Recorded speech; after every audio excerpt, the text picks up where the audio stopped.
दोस्तों नमस्कार। आपके पास 3 दिनों का वक्त है। सही मायने में कहें तो 48 घंटे का ही वक्त है। जो 65 लाख लोग वोटर के तौर पर इससे पहले थे और अब आपकी लिस्ट में नहीं है, उन 65 लाख लोगों के नाम वेबसाइट पर आ जाने चाहिए अगले 48 घंटों में। इन 65 लोगों के नाम जो भी बिहार के हर जिले में पंचायत का ऑफिस है उस पर उसे चस्पा कर दिया जाना चाहिए।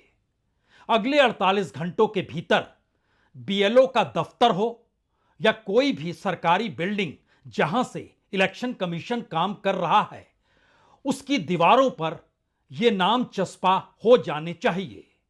और ना सिर्फ वेबसाइट पर बल्कि अखबारों में आपको बड़े बड़े विज्ञापन देने होंगे अगले 48 घंटों के भीतर। जो 65 लाख लोग वोटर लिस्ट से बाहर किए गए हैं उन सभी के नाम, और ना सिर्फ अखबार में विज्ञापन देने होंगे, उसे सरकारी दूरदर्शन, उसको रेडियो, उसको सोशल मीडिया जो प्रमुख है वहां पर, यानी तमाम जगहों पर स्थानीय समाचार पत्र हो, दूरदर्शन हो, रेडियो हो, ऑफिशियल सोशल मीडिया हो, पंचायत भवन हो, ब्लॉक डेवलपमेंट ऑफिसर का जो दफ्तर होता है यानी जो बीडीओ का दफ्तर होता है उस पर, और जितने भी पंचायत कार्यालय होते हैं सभी पर यह नाम चस्पा हो जाने चाहिए। और उसको इस तरीके से आपको नामों को लिखना होगा जिससे सरलता के साथ कोई अपना नाम खोज सके। और इसमें यह ना सोचिएगा कि सिर्फ और सिर्फ एपिक नंबर से काम चल जाएगा, बिल्कुल नहीं। आधार कार्ड भी लेकर लोग आएंगे तो आपको उसे मान्यता देनी होगी।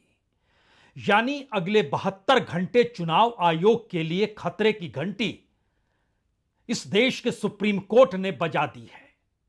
क्योंकि चुनाव आयोग अभी तक जो हलफनामा दे रहा था, जिस रास्ते पर चल रहा था, उस रास्ते पर वो मानकर चल रहा था कि उसे टीका टिप्पणी और टोकने वाला कोई नहीं होगा।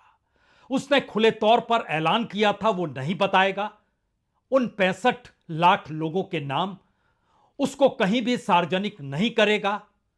और इन सब के बीच जो प्रवासी मजदूर हैं जो दूसरे राज्यों में हैं उसको लेकर दूसरी जगहों पर भी आपको विज्ञापन देने होंगे। यानी जब 65 लाख लोगों के नाम कटे और उन सब के बीच एक एक करके जो परतें खुलने लगी, उसमें किसी के पास कितने वोटर आईडी कार्ड हैं, अलग अलग एपिक नंबर हैं। और जब राहुल गांधी ने खुले तौर पर यह ऐलान कर दिया कि दरअसल 5 तरीके होते हैं इस देश के भीतर में फर्जी वोटों के आश्रय, और वो अब खुलकर जब बिहार के एसआईआर में सामने आने लगा तो इलेक्शन कमीशन यह कहकर खुद को समेटने लगा कि दरअसल जिनकी मृत्यु हो गई उस मृत्यु के मद्देनजर हमें नए नाम जो 18 साल के हुए हैं उनके भी तो जोड़ने होंगे। लेकिन सुप्रीम कोर्ट ने खुले तौर पर कहा यह एक अजीबोगरीब परिस्थिति है जिसमें आप अपने तौर पर मान लेते हैं कि बीएलओ के पीछे और उसके रहम पर कोई एक आम गांव वाला पीछे दौड़ते रहे कि उसका वोटर आईडी कार्ड बन जाए। वो दौड़ते रहे बीएलओ के पीछे यह जानने समझने के लिए कि उसका नाम है या नहीं है। यानी एक ऐसी परिस्थिति चुनाव आयोग ने बना रखी है जिसके जरिए एक आम आदमी के सामने जो मुश्किल हालात होंगे उस पर नकेल कैसे कसी जाए कोई रास्ता बचता ही नहीं। तो सुप्रीम कोर्ट ने आज खुला निर्देश यह 72 घंटों के भीतर का दे डाला। और अब नया सवाल यह है कि जब यह लिस्ट पब्लिश होगी जो अगले 48 से 72 घंटों में सबके सामने बिहार में आ जाएगी, उसके बाद तो सारे नाम सब जिलों में सामने होंगे, हर गांव पंचायत में सामने होंगे, हर बीडीओ के सामने होंगे। उन नामों के जरिए गांव गांव में जो सवाल अभी तक सिर्फ और सिर्फ मीडिया के माध्यम से, सोशल मीडिया के माध्यम से, अलग अलग तरीकों से राजनीतिक दलों की प्रेस कॉन्फ्रेंस के जरिए उठ रहे थे, वह एक झटके में उन तमाम चीजों को सामने लाकर रख देंगे जिसे क्या चुनाव आयोग छुपा रहा था। क्योंकि 5 सवाल तो बहुत साफ तौर पर उठाए गए थे कि डुप्लीकेट वोटर, फर्जी अमान्य पता, एक पते पर बहुत सारे लोगों का रहना, तस्वीरें दूसरे की लगना या ना दिखाई देना, और इन सब के बीच पहले बार वोटर बनने वाले जो फॉर्म 6 भरते हैं उसका खुले तौर पर दुरुपयोग होना। जिसे छुपाया जा रहा था अब उसे सामने लाना होगा। तो क्या यह कहा जा सकता है चुनाव आयोग कहीं फंस तो नहीं गया, या जिस मंशा के आश्रय बिहार में चुनाव से ऐन पहले यह एसआईआर की पूरी संरचना रची गई अब उस दायरे में तो ना आ गया? उसका असर कितना व्यापक और भारत की राजनीति पर क्या करने वाला है और पढ़कर किस असर को आगे बढ़ाने वाला है, यह चौंकाने वाला सवाल है। लेकिन इन सब के बीच आज तमाम केंद्रीय मंत्री सामने आ गए। एक एक करके कांग्रेस को निशाने पर लेने लगे, विपक्ष को निशाने पर लेने लगे, राहुल गांधी को निशाने पर लेने लगे, और कहते कहते बात तो 1952 के पहले चुनाव तक पहुंच गई, जब मोदी कैबिनेट के मंत्री ये कहने से नहीं चुके थे उस दौर में नेहरू थे। उस दौर में बैलेट पेपर से वोट पड़ता था और बैलेट बॉक्स में नाइट्रिक एसिड डाल दिया जाता था। 1952 का रिजल्ट आप जानना चाहते हैं, लेकिन उससे पहले जरा इस कैबिनेट मिनिस्टर की बात आप सुन लीजिए। 1952 के चुनाव में तत्कालीन नेता आदरणीय स्वर्गीय जवाहरलाल नेहरू जी के नेतृत्व में बैलेट बॉक्स जो भरे हुए थे उनमें नाइट्रिक एसिड डाल करके उन बैलेट बॉक्सेस में भरे हुए वोटों को जहां जिनके चलते हुए परिणाम निगेटिवली इंपैक्ट हो सकता था उनको नष्ट भ्रष्ट करने की घटनाएं अखबारों में छपी थी। कोई भी कह सकता है यह कल्पना के परे है कि 1952 का जिक्र बीजेपी के नेता आज कर रहे हैं, और सुप्रीम कोर्ट ने आज जो चुनाव आयोग को कटघरे में कई बातों को लेकर खड़ा किया उस पर कोई टीका टिप्पणी बिल्कुल नहीं कर रहा है। हर कोई चुनाव आयोग के बचाव में है या पुराने दौर की गलतियों को दोहराकर इस दौर को छुपाना चाह रहा है। हकीकत है क्या? हमें लगता है हम आज सुप्रीम कोर्ट की दिशा में बढ़े उससे पहले चूंकि केंद्रीय मंत्री ने 1952 जो पहला चुनाव था उसका जिक्र किया है, तो उस दौर की एक हकीकत को भी जान लीजिए। 499 सीटें थी लोकसभा की, वोटरों की तादाद कुल 10 करोड़ 59 लाख हुआ करती थी उस वक्त। कांग्रेस को मिले थे 364 सीटों पर जीत, और उसके वोट परसेंटेज थे 44.99%। दूसरे नंबर पर इंडिपेंडेंट थे, 37 इंडिपेंडेंट जीते थे निर्दलीय उम्मीदवार, उनको वोट मिला था तकरीबन 16%। उसके बाद सोशलिस्ट पार्टी को 12 सीटें मिली थी, लगभग 10.5% वोट मिला था। उस वक्त कम्युनिस्ट पार्टी ऑफ इंडिया यानी सीपीआई 16 सीटों पर जीती थी, उसका वोट परसेंटेज था 3.29। किसान मजदूर प्रजा पार्टी 9 सीटें जीती थी, 5.79% वोट मिला था। और जो हिंदूवादी पार्टियां थी उसमें भारतीय जनसंघ 3 सीटों पर जीतती है, 3% वोट मिलता है। हिंदू महासभा 4 सीटों पर जीतती है, 1% से कम वोट मिलता है। अखिल भारतीय राम राज्य परिषद वह 3 सीटें जीतती हैं और उसको लगभग 1.93% वोट मिलता है। और इसी लिहाज से हर पॉलिटिकल पार्टी, यानी डिफरेंस अगर देखिएगा उस पहले चुनाव में, यानी उस दौर को इस दौर के कैबिनेट मिनिस्टर ये कह रहे हैं कि आप उस दौर को याद कर लीजिए, इस दौर को मत याद कीजिए, तो हमें लगता है इस दौर में सरकार की चूलें हिलने लगी हैं। इसलिए क्योंकि जो हो रहा है उसमें चुनाव आयोग ही अगर कटघरे में है तो फिर 2024 का चुनाव कहीं फेक तो नहीं। और जो सवाल विपक्ष उठा रहा है उसका जवाब देने के बदले जब इधर उधर की बात हो रही है, तो ऐसे में सुप्रीम कोर्ट ने आज जिन बातों का जिक्र किया उसे सुनना चाहिए। सुप्रीम कोर्ट ने साफ तौर पर कहा कि नागरिकों के अपने संवैधानिक अधिकार हैं और ये अधिकार उन्हें दिए गए हैं। तो क्या आपके पास ऐसी व्यवस्था नहीं है जहां उन्हें राजनीतिक दलों के प्रतिनिधियों के पीछे भागना ना पड़े? यानी इलेक्शन कमीशन कुछ नहीं कर सकता है अपने तौर पर कि जनता उसके प्रति भरोसा और विश्वास कर ले? और फिर यह भी कहा कि अगर आप कह रहे हैं कि 65 में से 65 लाख नाम जो कटे हैं उसमें 22 लाख लोगों की मौत हो गई, तो सुप्रीम कोर्ट ने कहा अगर 22 लाख लोग मर गए तो बूथ स्तर पर इसका खुलासा क्यों नहीं किया जाता है? और अगर यह सार्वजनिक हो जाए तो फिर कहानी गायब हो जाएगी, जिसे इस दौर में कहा जा रहा है। यानी आप सिर्फ एक कहानी कहते हैं और दूसरी तरफ से कुछ फैक्ट्स आते हैं और एक नई परिस्थिति इस दौर में सुप्रीम कोर्ट के सामने आती है। आप बूथ बाय बूथ क्यों नहीं बताते हैं? सुप्रीम कोर्ट यही नहीं रुका, उसने कहा कि दरअसल स्वतः संज्ञान से हटाए गए नामों को वापस लेने की अनुमति नहीं है। अपवाद विशेष परिस्थितियों में होता है और ऐसी परिस्थितियां ऐसे हटाए गए नामों के खिलाफ अपील का अवसर भी प्रदान करती है, और आप वो अपील करने की जगह नहीं दे पा रहे हैं। और हटाए गए नामों को जानने का ये मौलिक अधिकार है, फंडामेंटल राइट है कि व्यापक प्रचार प्रसार जरूरी है, और आप उसको छुपा रहे हैं। और बात होते होते यहां तक आ गई कि दरअसल जो लोग नॉन एग्जिस्टिंग है, किसी भी एग्जिस्ट करते ही नहीं है किसी राज्य में बतौर वोटर, रजिस्टर्ड नहीं है, डेड हो गए हैं, या फिर जो गांव के भीतर का एक संकट है, तो क्या वो बीएलओ से वक्त मांगते हुए उसकी रहनुमाई पर जीना शुरू कर दें? ये कैसी परिस्थिति है?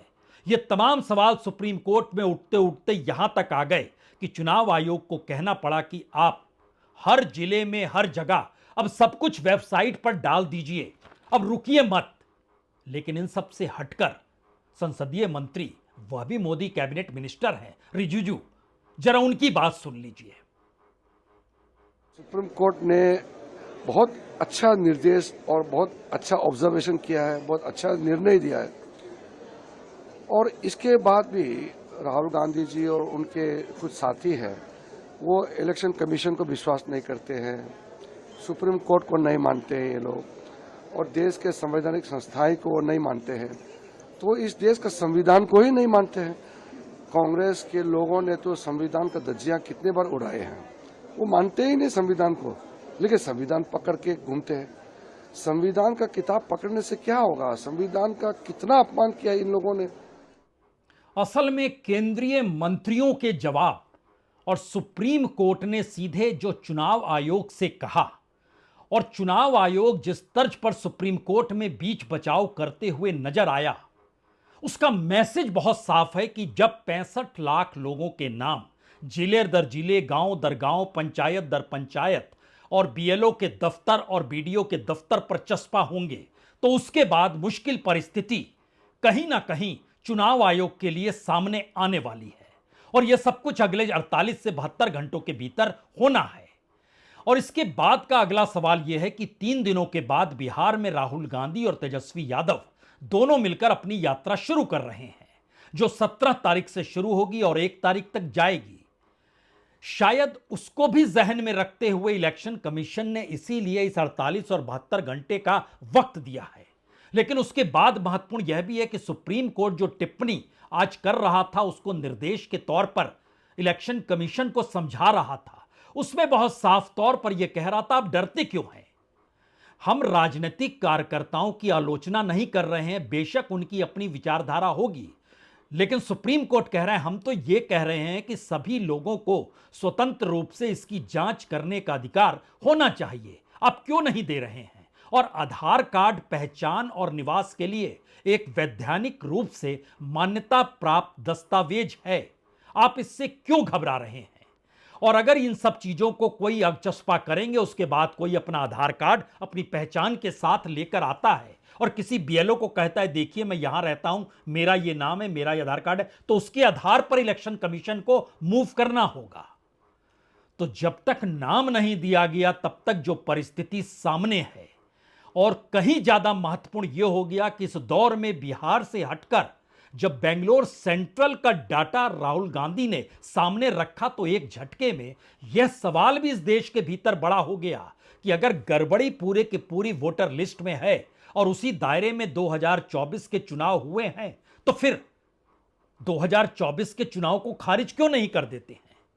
बड़ा महत्वपूर्ण बात यह भी है कि दरअसल अनुराग ठाकुर जो बीजेपी के सांसद हैं, कल वो 6 कॉन्स्टिट्यूएंसीज के डाटा लेकर आए और उन्होंने बताया कि जिन 6 कॉन्स्टिट्यूएंसीज में कांग्रेस जीती है, गड़बड़ी तो वहां भी हुई है, वहां भी फेक है।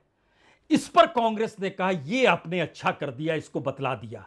पहली बात, आपके पास डाटा आ गया जो इलेक्शन कमीशन हमें नहीं देता है, वो आपको दे रहा है। और दूसरी बात, हम जीते या आप जीते, पूरा फेक हुआ है ना, तो 2024 के चुनाव के पूरे रिजल्ट ही फेक हैं, तो उसको पूरे तरीके से डिसॉल्व कर देना चाहिए 2024 के चुनाव को ही।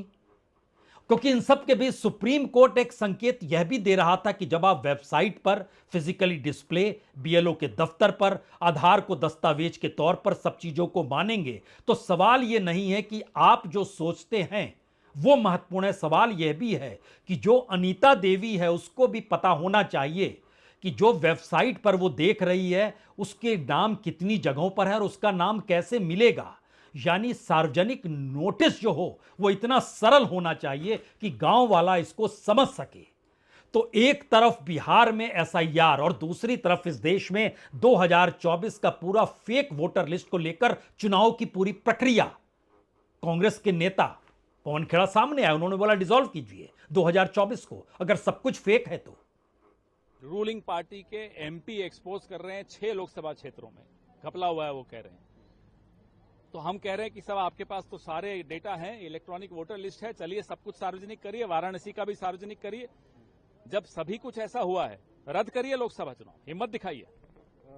यानी धीरे धीरे यह मैसेज बड़ा होते चला जा रहा है कि 2024 का लोकसभा चुनाव उस फर्जी वोट लिस्ट पर तो नहीं था जिसका जिक्र सिर्फ एक विधानसभा की कॉन्स्टिट्यूएंसी को बताते हुए राहुल गांधी ने कहा 1 लाख वोटर यहां पर फर्जी हैं। यहां पर दूसरा सवाल है, अगर यह देश के भीतर व्यापक तरीके से फैल रहा है तो जो एनडीए में सरकार को टिकाए हुए सहयोगी हैं उनके भीतर क्या हो रहा होगा। जाहिर है उसमें 2 बड़े नेता, एक तरफ चंद्रबाबू नायडू और दूसरी तरफ नीतीश कुमार। महत्वपूर्ण यह है कि चंद्रबाबू नायडू इस हकीकत को जान रहे हैं और राजनीतिक तौर पर उन्हें जो चीजें चाहिए वो मिली नहीं है, लेकिन यह भी समझ रहे हैं कि अगर पूरी सरकार ही और उसके खिलाफ बनते हुए माहौल में अगर वो साथ खड़े रहे तो आने वाले वक्त में उनकी अपनी राजनीति भी खलनायक करार दे दी जाएगी। लेकिन इसका एक दूसरा पक्ष भी है कि जो उनके विरोध में है, जैसे जगन रेड्डी चाहते हैं कि वो बीजेपी के करीब आ जाएं। चंद्रबाबू नायडू बीजेपी के करीब हैं तो जगन रेड्डी बाहर हैं। एक वक्त जगन रेड्डी करीब थे तो चंद्रबाबू नायडू की फाइल खुल गई थी। यानी इस पूरे प्रोसेस में जो एनडीए के भीतर साथी सहयोगी हैं वह भी यह मानकर चल रहे हैं कि आज नहीं तो कल जब सवाल बीजेपी के अपने अस्तित्व और अपने परसेप्शन का आएगा तो फिर वह उन्हें भी नहीं बख्शेंगे। जैसे कल ही रात जो एकनाथ शिंदे के करीबी व्यक्ति हैं, जो एक्स कमिश्नर रह चुके हैं, उन्होंने सरकारी जमीन को किस तरीके से बेचा, ईडी ने उनके छापा मार दिया। अब वो सत्ता के साथ खड़े हैं। कल रात से ही महाराष्ट्र की राजनीति में हड़कंप मच गया कि कैसे वो तो आपको साथ दे रहे हैं, आपने उनका साथ क्यों नहीं दिया। तो क्या करप्शन, कानून सब अपने साथी सहयोगियों के लिए छुप जाता है? क्योंकि इलेक्शन प्रोसेस ही शायद इलेक्शन कमीशन के जरिए गलत तरीके से हो रहा है। यह परसेप्शन धीरे धीरे बड़ा हो रहा है और राजनीतिक तौर पर इसीलिए अब यह माना जा रहा है कि अगर यह परसेप्शन बड़ा होते चला गया तो सबसे बड़ी चोट एनडीए के भीतर से निकल कर आएगी और धड़कनें आपको बढ़ी हुई दिखाई देगी, जिसकी छोटी सी आहट जगन रेड्डी ने कल यह कहकर कोशिश की कि दरअसल हॉटलाइन पर चंद्रबाबू नायडू और राहुल गांधी लगातार जुड़े हुए हैं। आप चाहे तो चेक कर लीजिए। Because Rahul Gandhi does not talk about Andhra because Chandrababu Naidu is in touch with Rahul Gandhi through Revanth Reddy on a hotline. Is it not a fact? I mean, all of you are journalists here. Cross your hearts and speak for yourself and tell me, is it not a fact? And what should I comment on someone like Rahul Gandhi? यानी सवाल तो बिहार में नए voter list को बनाने को लेकर चुनाव आयोग की कवायद का था और बात उससे आगे बढ़कर 2024 के लोकसभा चुनाव को लाकर खड़ा कर गई और उसके बाद गठबंधन के साथी सहयोगियों के बीच ये शोर मचने लगा। अगर इस दौर में जनता में ये बात घुस गई कि इस देश में 2024 का चुनाव और उसके बाद का हर चुनाव फेक है, तो ऐसे में हम उस सत्ता के साथ कैसे खड़े रह सकते हैं या फिर सत्ता को खड़ा कैसे अपने सहयोग से दे सकते हैं जिसे जनता खलनायक मांगने लगी हो। यह सवाल तो बड़ा है क्योंकि इसके उलट अगर आप सुप्रीम कोर्ट में आएंगे तो इलेक्शन कमीशन की तरफ से जो तर्क दिया गया उसमें पहली बार उन्होंने कहा कि इतिहास में पहली बार अधिकारी फॉर्म लेकर घर घर जा रहे हैं। इस पर सुप्रीम कोर्ट ने कहा, देखिए, हम नहीं चाहते हैं कि नागरिक अधिकार राजनीतिक दलों पर निर्भर हो, और यह इसलिए निर्भर हो गए हैं क्योंकि आपने धारा 21 और धारा 22 को मिला तो दिया है जिससे शक्तियों का पता चल सके पावर किसके पास है, लेकिन आप जिस तरीके से ऐसा कर रहे हैं वो तर्क संगत लगता ही नहीं है। यानी उसकी साख कहीं नजर नहीं आती, आप सिर्फ कह रहे हैं। तो तर्क संगत होना चाहिए। इसीलिए हम आपसे कह रहे हैं सब कुछ पब्लिक में लेकर आइए, ट्रांसपेरेंट लेकर आइए। और यहीं पर अगला सवाल है कि अब 17 तारीख तक ये सारी लिस्ट बिहार में गांव गांव के भीतर आपको चस्पा नजर आएगी, और 17 तारीख से राहुल गांधी की यात्रा जो शुरू होगी रोहतास से शुरू होगी। रोहतास, औरंगाबाद, गया, नालंदा, शेखपुरा, लखीसराय, तमाम जगहों पे घूमते घूमते वो पटना में खत्म होगी। लेकिन महत्वपूर्ण यह भी है, ये नजारा बिहार की राजनीति में शायद बिल्कुल अलग तरीके का होगा। मुद्दा कोई नहीं, मुद्दा चुनाव आयोग, मुद्दा उस चुनाव आयोग से हटकर पूरी चुनाव की प्रक्रिया। उस चुनाव के भीतर, चुनाव में इससे पहले मुद्दे होते थे, अब चुनाव को ही मुद्दा बनाकर जब पूरे बिहार में राहुल गांधी और तेजस्वी यादव निकलेंगे तो नजारा कैसा होगा। हमें लगता है कल राजस्थान में सचिन पायलट ने एक प्रयास किया, उस तस्वीर को देख लीजिए, आप झलक समझ जाइएगा कि आने वाले वक्त में क्या कुछ होने वाला है देश के हर राज्य में।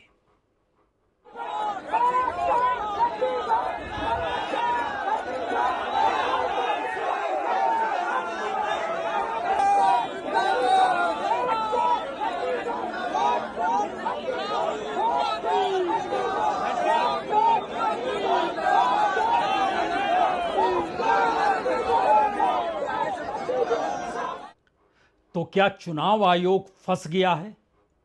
तो क्या चुनाव आयोग को जो निर्देश दे रहे थे अब उनके हाथ पांव फूलने लगे हैं?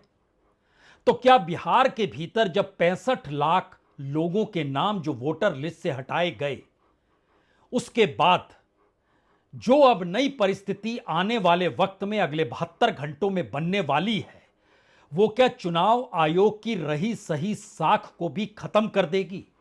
क्योंकि एक महीने के भीतर बिहार के 8 करोड़ वोटरों को लेकर जो फॉर्म जमा करने के तौर तरीके थे और जिस लिहाज से वो भरे जा रहे थे और जो सच सामने उभर कर बार बार आ रहा था, उसने एक दिशा तो इस देश की राजनीति में दे ही दी थी कि क्या मौजूदा राजनीतिक सत्ता वोटर लिस्ट को बनाकर अपनी जीत की गारंटी तय करना चाहती है। और अब अगर सुप्रीम कोर्ट कह रहा है सब कुछ ट्रांसपेरेंट कर दीजिए, तो उसके बाद इस वोटर लिस्ट को लेकर जो सवाल होंगे उस सवालों का जवाब चुनाव आयोग देगा, या उस दौर में जो मुख्य चुनाव कमिश्नर जो सीईसी थे राजीव कुमार, उनको बुलाया जाएगा, उनसे भी जानकारी हासिल की जाएगी कि आपने कैसे इस चुनाव को अमल में लाया जब सूची इस तरीके से गड़बड़ थी। और ये राज्य दर राज्य होते होते, चूंकि कल ही इलेक्शन कमीशन ने बंगाल के अपने अधिकारियों को निर्देश दिया, वहां के चीफ सेक्रेटरी को निर्देश दिया कि हम एसआईआर वहां भी शुरू करेंगे, और वहां पर भी विरोध जबरदस्त हो रहा है। तो सवाल यह है कि विश्वास और साख जो इस देश में लोकतंत्र को लेकर रही है वो पूरे तरीके से चुनाव आयोग की साख पर ही टिकी है। और चुनाव आयोग की साख डावाडोल होना और उसके पीछे यह परसेप्शन बन जाना कि सत्ता और सरकार खड़ी है खुद को सत्ता में बरकरार रखने के लिए, तो एक झटके में इस देश के भीतर पहली बार लोकतंत्र के पिलर ही नहीं बल्कि एक पूरा इंफ्रास्ट्रक्चर जो सिस्टम का है वो ढह के गिरता हुआ दिखाई तो नहीं देगा।